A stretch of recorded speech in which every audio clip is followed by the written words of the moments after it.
Per usual, everything on this channel is for educational purposes only, is not intended as financial advice. The other day we had a comment from Raged Yeti asking, where would I set bids for a spot if I wasn't positioned? Spot being non-futures market price. As this is Trading Tech Tuesday, Teaching Tech Tuesday, I try to be useful whenever I can. I replied to him at the time, this is kind of how I would set it up, just eyeballing it. Not financial advice. If there's ever a video that isn't financial advice, it's this one. But how might we attack this problem in maybe a more quantifiable way? How can we prepare for it before the move, assuming there's going to be a bearish move? And then how can we react after the fact? It's definitely best to have some sort of idea before it happens, because just like the other week when we had that massive drop based on Bollinger Band expansion or volatility expansion, when it happens, oftentimes you may not be at the computer, you may not have bids on the book, you may not want to buy anymore, right? You may see some things in the news that prevent you from pulling a trigger for whatever reason. So how and when to buy the dip? Let's assume there's bearish conditions. This could be any market, any time frame. It could even be during a bullish trend. Now we're below the 200-day moving average, so I don't really think we're in a bullish environment anymore. We're below the daily cloud. We're no longer bullish. In many cases, buying the dip is a contra-trend trade here, which just means you're going against the grain here, you're going upstream. There should not be an immediate expectation for weeks of bullishness, months of bullishness, whatever it is. That's not really what we're looking for here. We're looking for abnormalities at the end of the day. We're looking for, statistically maybe, what is the average down move on any given year? How often does that happen? And you can always tack on more and more things. We can look at volume, we can look at open interest, we can look at on-chain activity. I'm just going to focus on the things from a technical perspective that you can look at, which I think are just easier at the end of the day than trying to figure out, okay, what do the transactions on the network look like or something like that. So before we talk about the preparation phase, let me mention today's video sponsor, Kraken Pro. Kraken Pro is a complete overhaul of the Kraken trading experience with a one-stop shop for advanced and professional traders. Kraken Pro enables efficient trading execution across multiple markets with a UI that allows for unique optimization tailored to your trading style. You can check out Kraken Pro with the link in the description of this video. I've used them for years. Happy to see that they've redone the entirety of their trading UI effectively. They don't have alerts just yet, but a little birdie has told me that alerts are coming very, very soon. And that's again another way to set reminders effectively for the preparation phase if you don't have bids on the book. Another thing just basic to remember is, look, if you don't have money on an exchange or if you don't have money available in a certain place, it may be hard to act on that quickly. It may be hard to get maybe the most effective trade level. Not that I'm encouraging people to send money to exchanges, but if you want to be ready, ultimately, you do want to have limit orders somewhere to some degree, right? As I was saying to Raged Yeti, let's say your stack is whatever it is, 25% of it here, 50% of it here, 25% of it here. And so if you want to be ready to go, that's one way to do it, right? Just put the orders on the book, do your analysis, figure it out, and let the chips fall as they may. All right, so let's go through the list of what I might do. Really, at the end of the day, what most people are doing right now, they assume bearishness, they assume volume, it's falling off a cliff, right? Now, it's important anytime we talk about volume specifically, I would look at a single exchange. I wouldn't look at Binance. I wouldn't look at leveraged exchanges. I wouldn't look at offshore exchanges either. I would look at a trusted exchange where they're not goosing volume in some way, shape, or form. In this case, in our case today, as we sit, horizontals, pretty easy to identify. We've had some pretty extreme lows this year. Now this will change, right? At any given time, year to year, you'll have various different levels, but you have to buy into the idea that price has memory. Price has really, at the end of the day, a recent memory and also a longer term memory. In this case, the recent memory, we'd be looking at those horizontal levels. Now you may have a channel as well that you like better than a pitchfork. Use whatever you want, but this can help initially guide you. Okay, where's some honest places to put some bids here?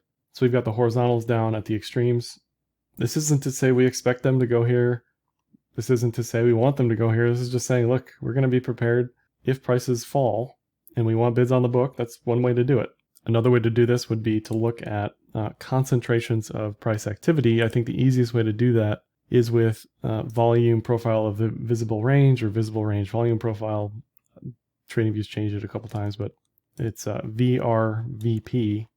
You do have to have a registered account to pull this up. You can't do it with a free account, I don't believe. But in any event, this shows you volume at price. So one way to read this currently is where you see peaks in volume, you'd expect support levels on the way down. And the same is true on the way up. You'd expect resistance levels on the way up at those volume levels. Because again, think of it currently as there's people trapped up here. There's people break even down here. There could be people trapped in a short from down here for all you know. You have no idea. So this may suggest that, you know what, this horizontal at 24.8, the current local low may not hold, and we may shoot straight to 23 or 23.1. It's also important to pay attention to psychological round numbers and adjust the bids accordingly. Many people likely are going to have bids at 20,000 on the penny, right? So it's generally a good idea to spread those out a little bit.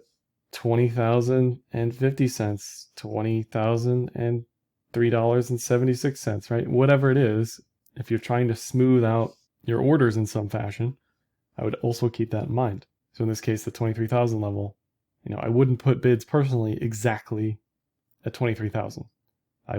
What I typically do is go in increments of $50, $100, kind of ladder the bids accordingly. So we can see this is a level, and we've got our third level down here, somewhere between 19 and 20, and then the last level sort of at the 16.8 zone. So VPVR can be very useful at showing those levels on the way down and allowing you to place those bids accordingly, right? And this isn't to say that the price is going to wick exactly to that level, but it suggests that price, when it does wick, it'll probably close around that level. It may fall and hold around that level. And again, using these diagonals, you can sort of see sub 21,000. This trend in general since the beginning of the year would be at risk, right? So we've got VPVR, we've got horizontals, diagonals, channels, chart patterns, another good one. Now, there isn't a specific chart pattern per se in the moment here. Now, you can say, well, maybe this is a bearish flag or some sort of bearish move, and to the downside, that would get you to that diagonal, right? I certainly don't expect us to just trickle to 25 and stop there if we continue lower. We can also look at something that everybody made fun of me for, which is, you know, basically this head and shoulders type of pattern, right? And with the diagonal neckline, it's hard to measure where exactly we're going to take this from, but let's just take the low to the high, the current local low to the high. That also gives us a range from 18 to 21. And so that may place additional confidence in that zone for bids, right? Like I told Raged Yeti, you know, 50% of the stack, probably 23.3. That's probably a decent spot to get a majority of the downward move. But if you want, you know, to stack that towards the bottom edge based on the current information, 18 to 21, maybe a better place, 18.5 to 21, whatever this is. Let's say 19 to 21, maybe a better place for that. And you, of course, could do this with ETH and look at the same levels, same logic applies. Another way we can quantify this is let's look at the historical change. So this is Ecoinometrics. What he did is broke down the 10 best and worst days of each year. On the left is the worst days, on the right is the best days. And what you'll notice and what he points out is that for the most part, the best and the worst days since 2013 have fallen within a specific range, somewhere around, let's call it 15 to 18%, something like that. You can see thus far this year, we haven't really had negative days that have held within that range. So this tells me historically, no guarantee, right?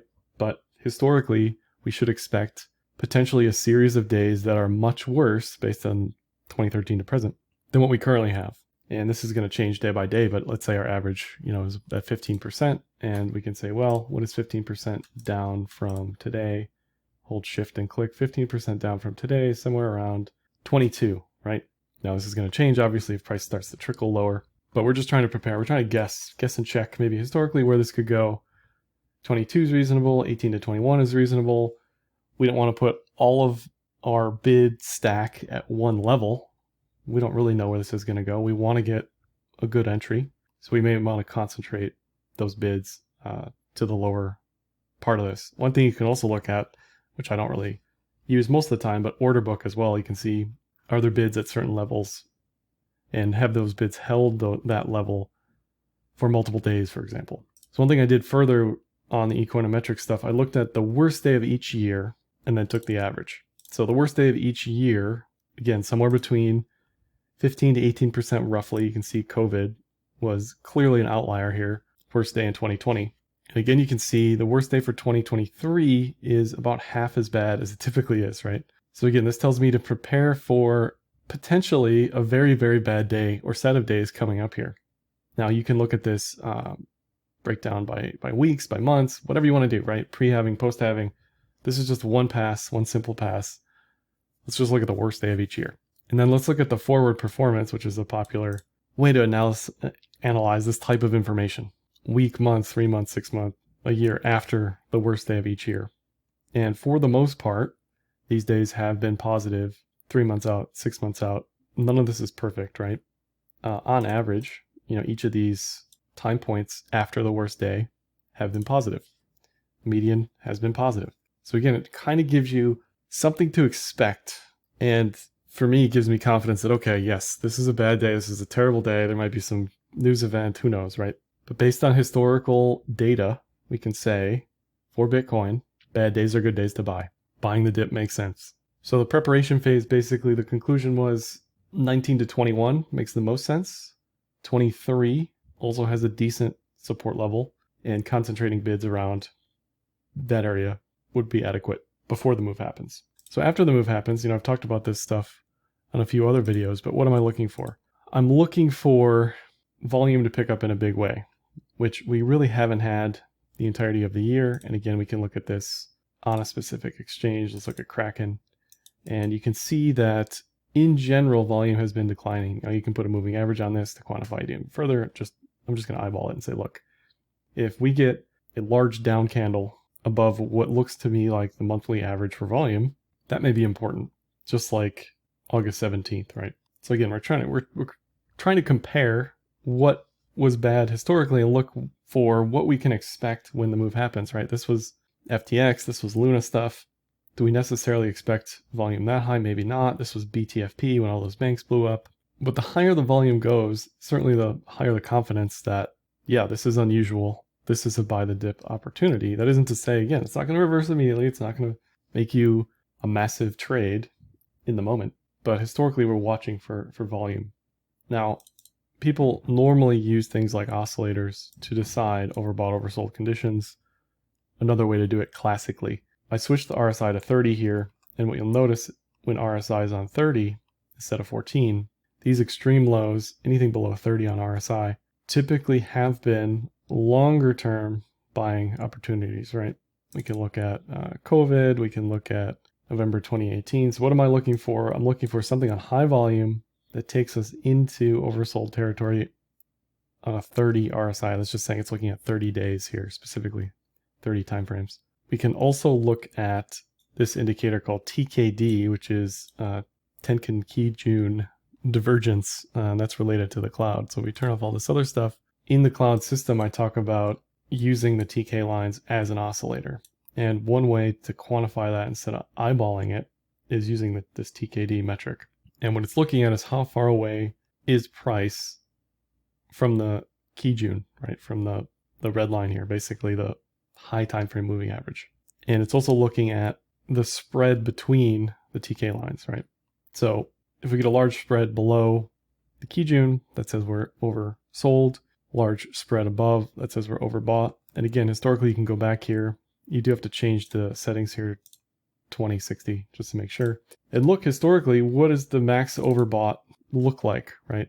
We can look, oversold. We can look at the move in 2018 that sold off, the move later on in the year in 2018, 2021, last year, right? So really, we're looking for a move that comes to this level 20 on that metric. So these are all the things we're looking for together. We're looking for volume. We're looking for RSI to dip into oversold.